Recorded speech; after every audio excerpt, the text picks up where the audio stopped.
Hello friends, full education support channel में आप सभी का स्वागत है। MCom part 2 semester 4 corporate financial accounting का जो आपका चैप्टर है कंसोलिडेटेड फाइनेंशियल स्टेटमेंट, उसे हम डिस्कस कर रहे हैं। आज ये पीडीएफ मैंने ऑलरेडी आपको प्रोवाइड किया हुआ है, उसी का क्वेश्चन नंबर 17 हम डिस्कस करने वाले हैं। गाइज ये क्वेश्चन वेरी इंपॉर्टेंट है बिकॉज कि ये रिपीटेड क्वेश्चन है, मुंबई यूनिवर्सिटी के एग्जाम में आप लोग देख सकते हैं। ओके, तो इस क्वेश्चन को आज हम सॉल्व करेंगे, तो चलो सॉल्व करते हैं। तो म्यूचुअल बैलेंस बोनस रिवॉल्यूशन, तो अगर आप लोगों को बेसिक कॉन्सेप्ट कुछ भी नहीं समझ में आ रहा है तो प्लीज पहला वीडियो देखिए जहां पे मैंने मई 2019 का क्वेश्चन पेपर सॉल्यूशन के साथ डिस्कस कराया था। M limited acquired 3200 equity share of L limited, मतलब एल कितना एक्वायर किया इसने, 3200 शेयर एक्वायर किया है। तो एम लिमिटेड क्या हो गया, एम लिमिटेड हो गया holding company and L limited हो गया subsidiary company. On 31 December 2012 the summarise balance sheet of the two companies at that date are given below. यहाँ पे देख सकते हैं आप कि 31 दिसंबर 2012 को उसने क्या किया है, उसने एक्वायर किया है। और आप देख सकते हैं कि बैलेंस शीट का एंड कभी हो रहा है, तो वो है 31 दिसंबर 2012, मतलब लास्ट डेट है, जिस दिन क्लोज हो रहा है उसी दिन ही उसने एक्वायर किया है। तो अब इस टाइम पे क्या टाइम रेशियो बनाया जाएगा, क्या वर्किंग नोट नंबर 2 जो है हमारा रेशियो ऑफ पीरियड का, क्या वो बनाया जाएगा? तो यहाँ पे ऐसे टाइम पे मैं बोलूंगी कि नहीं बनाया जाएगा। क्यों? उसका रीजन क्या है? तो ratio of period before and after acquisition, before होना चाहिए या फिर आफ्टर होना चाहिए। So all profit, capital profit, revenue profit, all capital profit हो गया, रेवेन्यू प्रॉफिट हो गया, ऑफ सब्सिडरी कंपनी का क्या रहेगा, नील रहेगा, इसलिए इसको बनाने की जरूरत नहीं है। ओके, तो अभी यहाँ पे आप देख सकते हैं समरी ऑफ बैलेंस शीट दी गई है 31 दिसंबर की। शेयर कैपिटल है जो कि एम लिमिटेड लेकर आया 1 लाख, एम लिमिटेड का 10 लाख है और एल लिमिटेड का 4 लाख है। जनरल रिजर्व जो कि 4,80,000 एम लिमिटेड का है, एल लिमिटेड का 3,40,000। Profit and loss account 1,14,400 M limited का है एंड 72,000 एल लिमिटेड का है। बैंक टर्म लोन्स 1,60,000 है एम लिमिटेड का, और bills payable including 6,000 to M limited. देखिए यहाँ पे जो ये 6,000 दिया है ये म्यूचुअल ड्यू है, जिसे आपको बिल्स पेएबल के अमाउंट से माइनस करना होगा, जो कि 16,800 है। सन्ड्री क्रेडिटर जो है 94,400 एम लिमिटेड का है और एल लिमिटेड का 18,000 है। यहाँ पे एम लिमिटेड आपका होल्डिंग कंपनी है, एल लिमिटेड आपका सब्सिडरी कंपनी है।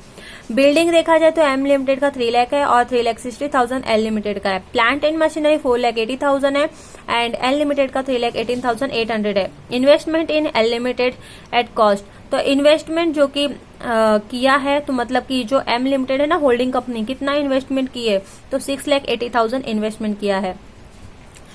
स्टॉक देखा जाए तो 2,40,000 है एम लिमिटेड का, 72,000 है एल लिमिटेड का। सन्ड्री डेटर 88,000 है एम लिमिटेड का, एल लिमिटेड का 80,000 है। बिल्स रिसीवेबल जो कि इंक्लूडिंग 6,000 है और एम लिमिटेड का 6,000। यहाँ पे आप एम लिमिटेड का अमाउंट देख सकते हो 31,600 है। तो यहाँ पे बिल्स रिसीवेबल भी इंक्लूडेड दिया गया है, इसलिए म्यूचुअल ड्यू है, इसको 6,000 से माइनस करना होगा, मतलब कि 31,600 माइनस 6,000 जो बचेगा वो बिल्स रिसीवेबल।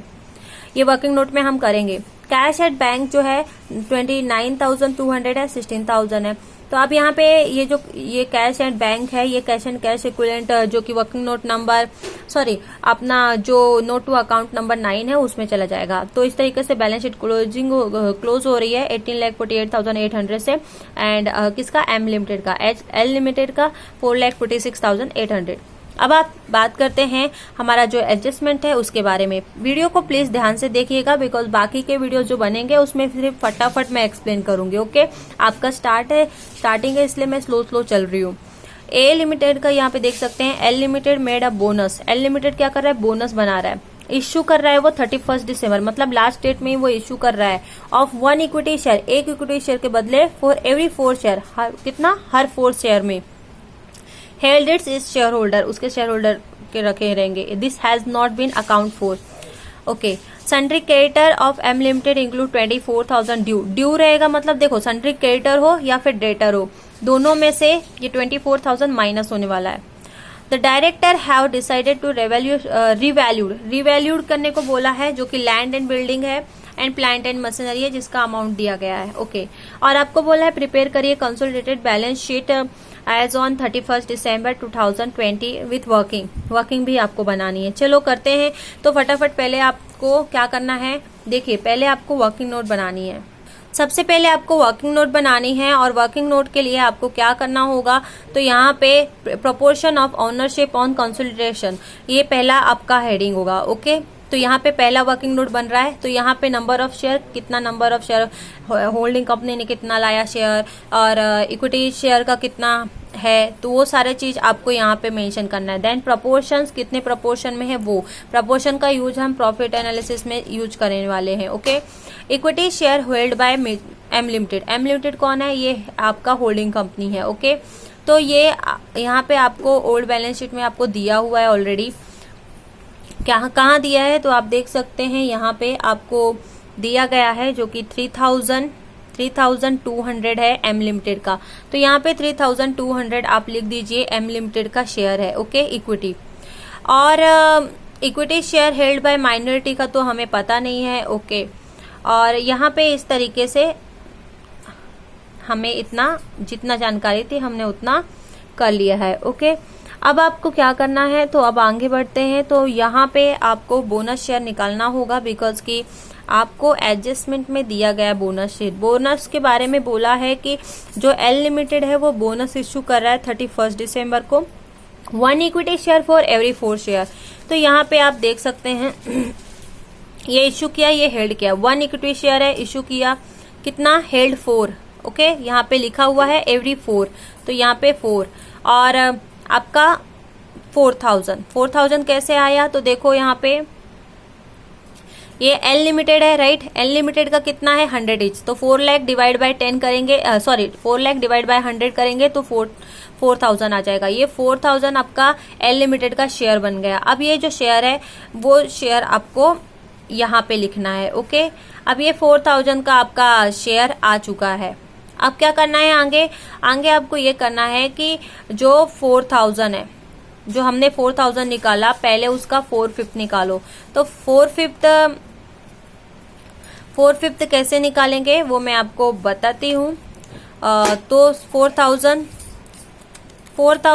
का 4 डिवाइड बाय 5, 4/5 3200 आ गया, तो ये 4/5 हो गया। ओके, एवरी 4 शेयर बोला था ना भाई, इसलिए, और मेजर तो इसलिए यहाँ पे आ गया। तो अभी 4/5 यहाँ हो गया, 3200 ऑलरेडी हमने निकाल दिया है। अब देखो 4000 में 3200 माइनस कर दो, तो जो बच रहा है, तो कितना बच रहा है, तो ये देखो 4000 है अपना, उसमें से 3200 निकाल दिया, बिकॉज कि हमारा 4000 शेयर था, तो कितना बचा, 800 जो बचा है वो आपका क्या हो गया, बोनस हो गया। तो वो बोनस आपको यहाँ पे ऐड कर देना है। तो 3200 प्लस 8000 किया तो कितना आ गया, 4000 हो गया। ओके, अब आप बात करते हैं, यहाँ पे आई जाइए। अभी 4000 अभी आप यहाँ पे देख सकते हैं 4000 का इंटू 1 डिवाइड बाय 4 करिए। 4000 बिकॉज की 1 शेयर का 4 है, और तो 4000 का कितना होगा आपको ऐसा निकालना है। तो 4000 का डिवाइड बाय 4 कर दीजिए, तो कितना आया, 1000, बिकॉज अपोजिट जब आप करेंगे ना इंटू, तब आपको मिलेगा 1000 जो हमें मिला है, उसमें से जो हमने बोनस 800 निकाला था उसको माइनस करो, तो जो 200 आया वो इक्विटी, वो माइनॉरिटी का हो जाएगा 200। ओके, तो वो माइनॉरिटी का बोनस हो गया। तो इस तरीके से हमने बोनस निकाला। देन अब 4000 ये हो गया, 800 प्लस 200 ये हो गया 1000, तो 4000 प्लस 1000 ये हो गया 5000।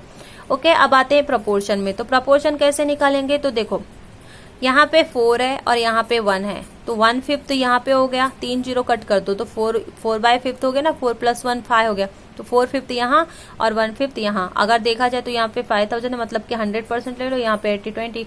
ओके, तो इस तरीके से प्रोपोर्शन निकालना है। अभी भी डाउट है तो आप मुझे कमेंट कर सकते हैं तुरंत। अब आते हैं वर्किंग नोट नंबर 2, जो कि मैंने डिस्कस कराया क्वेश्चन में ही, पहले ही डिस्कस कराया कि आफ्टर डेट में देखो रेशो कब बनेगा, जब आपका पीरियड बिफोर होगा, है ना, बैलेंस शीट एंड के बिफोर होगा या फिर उसके बाद में का होगा। लेकिन यहाँ पे क्या किया गया है, यहाँ पे लास्ट डेट में, जिस दिन एंड हो रहा है उसी दिन लास्ट डेट में ही एक्वायर किया है, इसलिए यहाँ पे वर्किंग नोट नंबर 2 बनेगा ही नहीं। अब वर्किंग नोट नंबर 3 की बात करते हैं। तो एनालिसिस ऑफ प्रॉफिट, जो कि मूवमेंट इन इक्विटी भी हम बोलते हैं। तो एनालिसिस ऑफ प्रॉफिट करने के लिए याद रखना कि एनालिसिस ऑफ प्रॉफिट में जो भी अमाउंट होंगे वो सिर्फ और सिर्फ सब्सिडरी कंपनी के होंगे। यहाँ पे सब्सिडरी कंपनी कौन सी है, तो वो एल लिमिटेड का है। भाई ये रूल है, रूल में बता रही हूँ, उसको याद रखना कि एनालिसिस ऑफ प्रॉफिट में सब्सिडरी कंपनी का ही अमाउंट लेंगे। अब यहाँ पे बात करते हैं रिजर्व एंड सरप्लस। तो जनरल रिजर्व 3,40,000 है, प्रॉफिट एंड लॉस अकाउंट 72,000 है। तो ये ओपनिंग का अमाउंट है, तो इधर लिख दीजिए 3,40,000 एंड यहाँ पे 7,200। जैसे कि आपको क्वेश्चन में 72,000 है, तो यहाँ पे भी 72,000 है और यहाँ पे भी 72,000 है।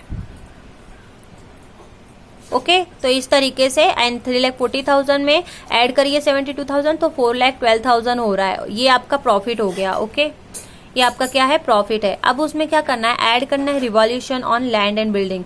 रिवॉल्यूशन में लैंड एंड बिल्डिंग ऐड करना है, मतलब कि क्या, तो यहाँ पे देखो, अब आप देख सकते हैं यहाँ पे जो 3,60,000 है वो एल लिमिटेड का है। मैंने ऑलरेडी पहले बताया कि हम लोग यहाँ पे जितना भी डिस्कस करेंगे सब सब्सिडियरी कंपनी का करेंगे। तो 3,60,000 है, तो 3,60,000 है, तो यहाँ पे 3,60,000 लिख दीजिए। ओके, अब एडजस्टमेंट में जाइए। एडजस्टमेंट में आप देखिए रिवैल्यूएशन हो रहा है, मतलब हमें माइनस करना है, डिक्रीज हो रहा है।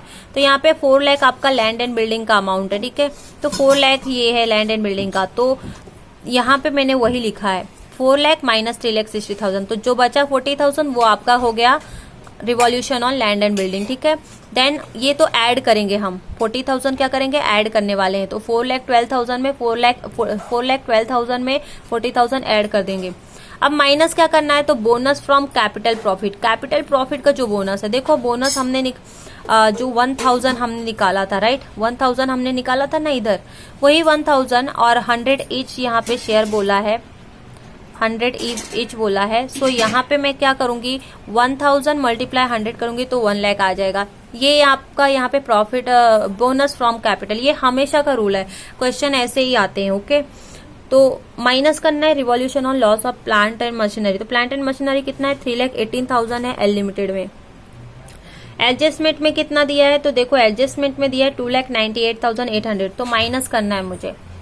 तो इस तरीके से मैं 3,18,800 माइनस कर दूंगी 2,98,800, तो मुझे 20,000 मिल गया। ओके, अब क्या करना है, 4,12,000 ऐड करो 40,000 माइनस करो 1 लाख माइनस करो 20,000, तो आपको मिलेगा 3,32,000। ओके, ये आपका आ गया जिसे हम अनडिस्ट्रीब्यूटेड प्रॉफिट बोलते हैं।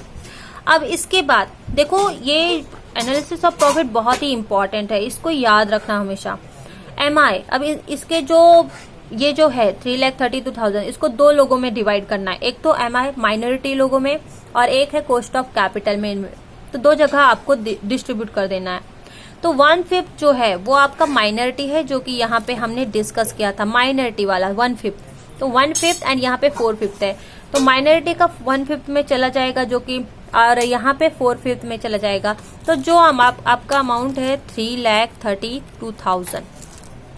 ओके, अब इसको 1 डिवाइड बाय 5 करना है। तो जो 66,400 है ये आपका 1/5 में चला गया, 3,32,000 और इसको 4 डिवाइड बाय 5 करना है, तो 2,65,000 इस तरीके से आ रहा है। ओके, 2,65,600, तो इस तरीके से आ गया। ये कॉस्ट ऑफ कैपिटल में अमाउंट चला जाएगा, ये माइनॉरिटी में जाएगा। तो इस तरीके से हमने वर्किंग नोट नंबर 3 कंप्लीट किया। अब आते हैं कॉस्ट ऑफ कैपिटल में। कॉस्ट ऑफ इन्वेस्टमेंट, जो कि हमारा होल्डिंग कंपनी का हमेशा लेते हैं हम लोग। तो होल्डिंग कंपनी में आप देखिए, क्वेश्चन में आपको देखना है कि कहाँ है इन्वेस्टमेंट। तो देखिए यहाँ पे इन्वेस्टमेंट चेक किया जाए तो 6,80,000 है एम लिमिटेड का, वही अमाउंट यहाँ पे आपको मेंशन कर देनी है। ओके, यही अमाउंट यहाँ पे मेंशन किया। लेस करना है paid up value of share. Value of share मतलब कि यहाँ पे जो आपका 4,000 शेयर आया था, तो 4,000 और 100 ईच जो कि आपका है यहाँ पे, तो 4,000 इंटू 100 किया तो 4 लाख आ गया, ये इधर लिखना है। Then share of capital profit, जो कि कैपिटल प्रॉफिट कितना है 2,65,600, तो ये अमाउंट इधर लिखना है। अब 4 लाख में 2,65,600 ऐड किया तो 6,65,600 आया। ओके, 6,80,000 में 6,65,600 ऐड किया तो सॉरी माइनस करना है। ये चीज आप हमेशा हमेशा हमेशा याद रखो। यहाँ पे आपको माइनस करना है।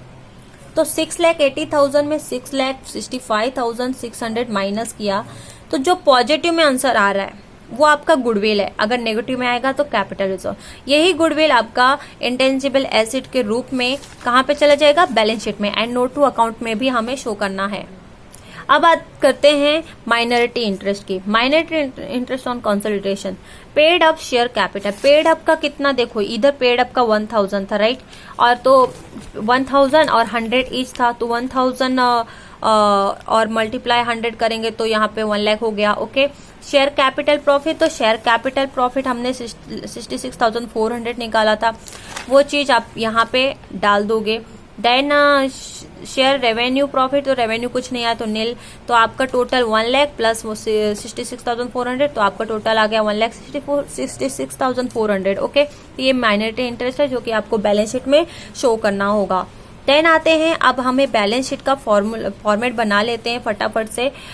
तो फॉर्मेट बनाने के लिए पहले आप बैलेंस शीट में consolidated balance sheet of mutual and its subsidiary L limited as on 31 December 2012 ऐसे लिख देना है। Then particular note to account, notes and rupees and rupees. ये नोट इसलिए क्या है कि नोट टू अकाउंट जब बनाएंगे ना तो नोट टू अकाउंट नंबर 1 2 3 4 ऐसे 9 बनाना होता है, तो इधर वही लिखना है, इसलिए इधर शो किया है।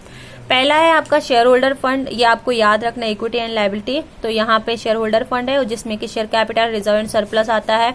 एंड थर्ड है आपका minority interest. Non current liability में लॉन्ग टर्म बोरोइंग है और करंट लायबिलिटी में ट्रेड पेबल है।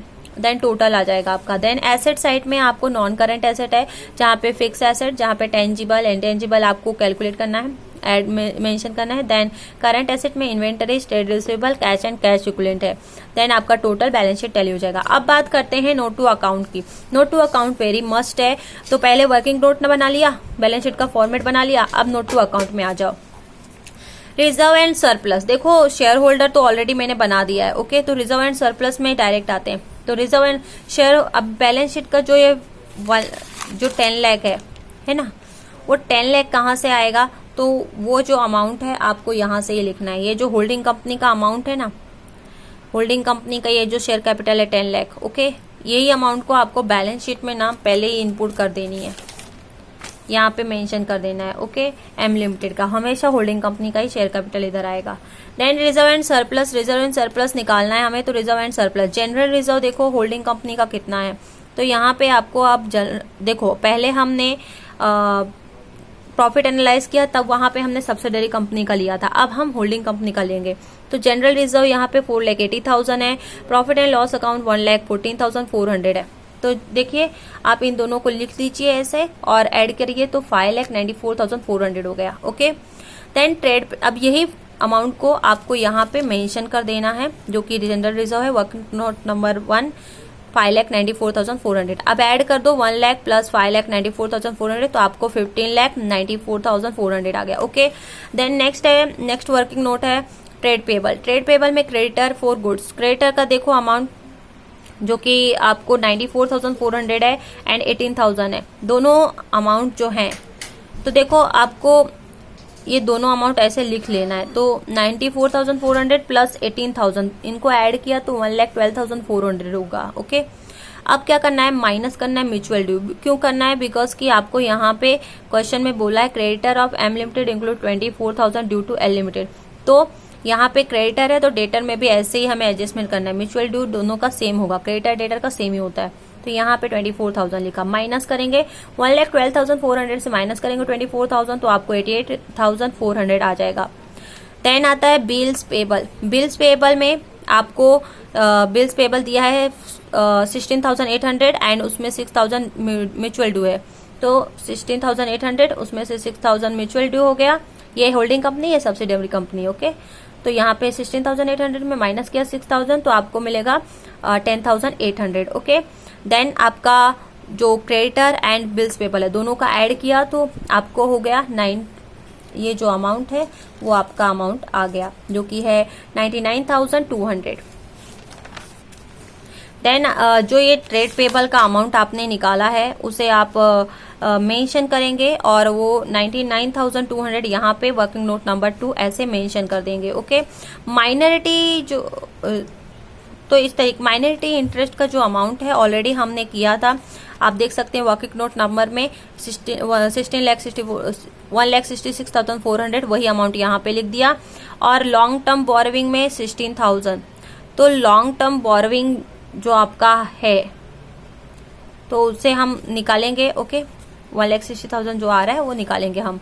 तो इस तरीके से पहले हमने इतना कर लिया है। अब आगे बढ़ते हैं, डायरेक्ट इनपुट भी करते जाइए। देन फिक्स एसेट में इंटेंजिबल एसेट तो टेंजिबल और इंटेंजिबल दोनों करेंगे। तो पहले टेंजिबल एसेट की बात करते हैं। Building and plant machinery 3 lakh आपका होल्डिंग कंपनी का अमाउंट है बिल्डिंग का, और 3 लाख और एडजस्टमेंट में अगर हम देखें तो यहाँ पे आप एडजस्टमेंट में देख सकते हैं कि 4 लाख आपका बिल्डिंग का अमाउंट है। तो यहाँ पे इन दोनों अमाउंट को ऐड किया, 3 लाख प्लस 4 लाख तो आपको 7 लाख हो गया। देन प्लांट एंड मशीनरी आप देखेंगे तो होल्डिंग कंपनी का आपका 4,80,000 है, एंड एडजस्टमेंट में देखोगे तो एडजस्टमेंट में क्या है 2,98,800 है। दोनों को ऐड किया तो 7,78,800 हो गया। अब 7 लाख प्लस 7,78,800 ऐड किया तो 14,78,800 आ गया। ये आपका टेंजिबल एसेट है। इसको डायरेक्टली आप ना यहाँ पे वर्किंग नोट नंबर 3 मेंशन कर दीजिए अमाउंट को। ओके, अब बात करते हैं इंटेंजिबल एसेट के बारे में। तो इंटेंजिबल एसेट तो ऑलरेडी हमने डिस्कस किया है, जो कि गुडविल आया था ना हमारा, जो गुडविल आया था 14,400, यही गुडविल का अमाउंट हमारा इंटेंजिबल होगा, जो कि मैं बैलेंस शीट में इनपुट कर दूंगी।